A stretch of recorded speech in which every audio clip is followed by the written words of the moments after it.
What's up, y'all? Sean here. I go by Taylor Exchange on YouTube, and it took me about 5 minutes to figure out how to use the video recorder on my Mac. I purchased this awesome iMac at a yard sale. She cut me a really good deal on it. She used to sit behind me in math class, and maybe I sat behind her. I think she sat behind me. I don't really remember. But I paid $50 for the Mac, and I got the awesome keyboard with the 10 key over here. It is the corded one. I got it at Goodwill for, I think, $10. You can sell those. They're pretty quick sellers, but the wireless is what everybody wants. So yeah, I'm trying to figure out how to use the Mac. I want to get back into YouTube. Since my last video, my hair is probably like another 2 inches or 3 inches longer.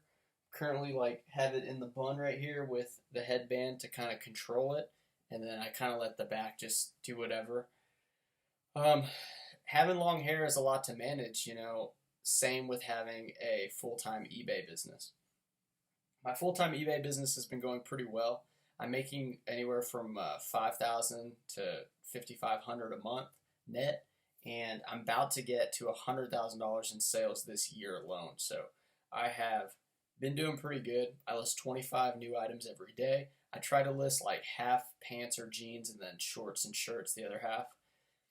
It's going pretty well. My garage has all the storage racks. It's getting filled up. Sourcing it's kind of an issue, but it's kind of a non-issue because once you start selling the same things, then you see the same things and you just figure like how much do you want to make whenever you purchase the item. So jeans, I spend anywhere from $5 to $10.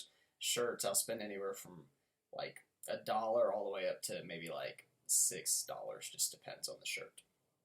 So, yeah, I hope this is a pretty good little video. I mean, the screen looks good. I put the Logitech webcam on my iMac, and I just didn't know. Like, I'm in photo booth, but there's only like 3 icons. It's almost like too easy that it's like difficult on the Mac, which is kind of like an oxymoron. But at the same time, I've never really used a Mac, and they're always just kind of like foreign to me. So we're gonna see how this goes. I will show you, I have this rack here. This was my first rack I got from my parents, and I got it for Christmas whenever I first started my eBay business in the fall of 2019.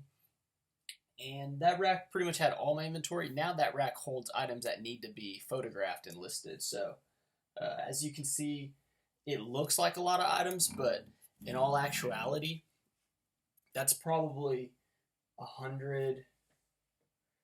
anywhere from 80 to 120 items maybe. It's really not that much because I'm listing 25 a day, so that's 150 a week. I am launching my drafts on Saturdays and Sundays, and I try to get a few days ahead. I would like to constantly be ahead and have items in the draft bank, but Saturdays and Sundays I just haven't really been working, especially with football season on Sundays. I don't get a lot of work done, and then Saturdays I really try to spend time with my wife, and I will do a little bit of work, whether that's going sourcing or if I have photos done, I can pump out the listings on the computer, which I don't have a problem doing that, but taking the photos is always like the hassle. I don't know what it is. It's just really boring. I'll throw on some YouTube videos. I'll listen to other resellers, or I'm really into the metaverse, trying to figure out what that's all about and seeing where I can come in and either have a business in the metaverse or capitalize on some of the things that are being bought and sold in the metaverse. So, I don't know. Being full-time, it's a pretty lonely gig. I've really missed YouTube. I've missed making content. I've missed the community. I missed the comments back and forth. Now, I was only on YouTube for a little while, but you kind of get drawn into it. It's like if you've ever downloaded Fortnite and you just can't stop playing, which I did last month, and I've been playing every day except Wednesdays is my big sourcing day out of town. And yeah, so YouTube's kind of the same way. And I had my full-time job the beginning of this year, and then I was doing eBay and YouTube, and my wife could tell I wasn't spending enough time with her. So now that I'm full-time since middle of June, really August really and on has been pretty heavy, full time. It's how I make all my money now. I've almost been too nervous to take time away from the business with fear of not making enough money to provide for bills and whatnot. Because I do have a new vehicle. My wife has a new vehicle. We have a mortgage, and there's just a lot of bills. Medical bills, just things kind of like start piling up. So I've been telling myself like I have this Mac, I can do better edits, and I have Final Cut Pro on here, and I really wanted to get into it, but I mean it took like 5 to 10 minutes to figure out how just to record the video on the Mac with the webcam, and everything just takes time. It takes learning. If you're not passionate about it, it's not going to work out. I thought I could kind of fake it until I make it with YouTube, which I guess some people can, but if you don't like what you're doing, like you're not going to do it well, and you're not going to do it consistently. And when it comes to this, like consistency definitely is key. Now, I don't see myself having like a great, fantastic following, but I do think I will be able to, like make some really good friends from YouTube, and colleagues, or whatever you want to call it, like people I can bounce ideas off. Like Brian Roning, him and I talk on the phone about like different clothing reselling strategies and things that we're doing and what we're seeing out there. Reseller on the road, Kaiser is a good reseller friend of mine who I've met up a few times, and the last time we met was in Austin, and we went to a climbing gym, and I have some footage of that I want to put out, it's really hilarious. Climbing is like, no joke, one of the hardest things I've ever done. I've played like competitive sports growing up, and climbing is totally solo, but man, it's no joke. Like the rocks, and they're unforgiving. We didn't go outdoors; it was an indoor gym, but you know what I mean. Like climbing is a serious workout. So yeah, I hope this video went well. I'm gonna try to edit it. It's pretty short, 6 minutes, 7 minutes, and yeah, I'd like to put out content. Now, I don't go to garage sales as often as I used to. Whenever I do now, my wife and I just go kind of for fun.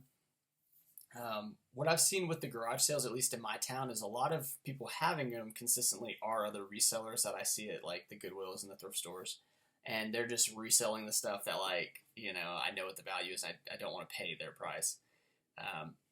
I call them organic garage sales, somebody who's like authentically just having a sale. Those typically happen right whenever spring starts and it starts warming up. Now that we're into fall, you just don't see as many of them. So, and honestly, buying clothes, like you can definitely make really good deals at yard sales. A lot of people don't really care. They just want to see the clothes going somewhere, for some money.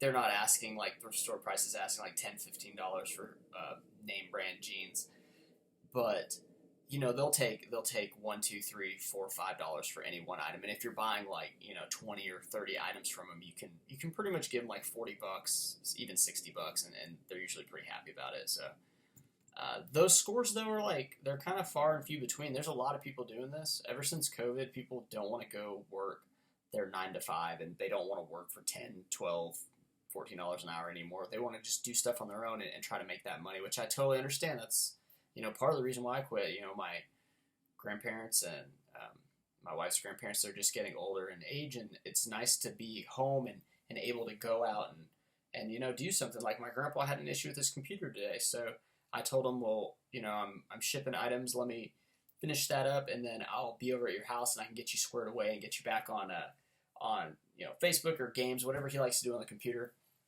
So I was able to do that, and it was no problem, and I would never be able to do that before. So I guess what I'm getting at is like, I want to get back into YouTube because I got a lot of stuff to talk about. I want to learn how to use this iMac. It's super, like, it is clean. Like, there's a reason why people spend money on these Apple products, because they're like sexy, they're like sexy technology. The screen's really sleek. Like, everything about it is really nice. And yeah, I'm pretty interested in learning how to use it. I want to do some like basic editing. I want it to be like presentable. I do have a lapel mic that I bought. The only problem with that is figuring out how to like start the recording with the lapel mic and then editing that, or like using that audio into the video, which it's probably not that hard like it was opening this video and recording, but like I said, it's another thing to learn. And any like 30-minute, an hour task away from eBay, I'm losing a good chunk of money. So it's kind of like just weighing the pros and cons, but I hope the audio in this is okay. This is the first time I'm doing a video just like this on the Mac. I do think I'm going to get it figured out. Like, once I can get something consistent, I'll probably just have like talking head videos. Um, it seems to be obviously like one of the easiest things to shoot because I can just do this in one take and kind of do stream of thought speaking. But if you guys have any questions, I'm a clothing reseller and I'm gonna make I'm not gonna make 100,000. I'm gonna sell 100,000 this year, and next year I'll probably sell probably like 150,000. Now that's kind of ambitious, but I plan to make about 75,000 next year is the goal. I thought 60,000 would be kind of like the benchmark, but at 25 listings a day, I think I'm going to be able to bump it to 30 listings a day next year, and then maybe just increase like that. And hopefully thrift stores aren't out of control with their pricing. And I have noticed that the more I go, like other categories, I'm kind of dipping my toes in. Like women's flannels seem to be like a pretty good buy. And I can't stand looking through women's tops because it kind of like intimidates me with all the colors and different sleeves and materials. But women's flannels seem to be like shooting fish in a barrel. It doesn't even have to be that great of a brand, but it just seems to be in. It's trending. So, all right. I hope you guys like that. I know it was a lot of words packed into a little thing, but yeah, like I said, this is Sean again. I hope you guys enjoy, and I want to get back there. I will, fix my hair up a little better for the next video. I also picked up this Under Armour shirt for $3 at the thrift. Anytime I'm thrifting clothes and I find something that's my size, I'll take it home, I'll try it on, and then I'll grab something from my closet and put it back. So I took this shirt, but I grabbed a pair of Polo Ralph Lauren Prospect shorts, and I was gonna wear them, but like I found that the American Eagle classic like chino shorts, those seem to be the ones that I like more than the Polo Ralph Lauren ones. So I decided I took the shirt out of my buy, and I took some shorts out of my closet, and I'm gonna sell those. So anyway, I hope you guys enjoyed. I'll see you guys next time. Bye.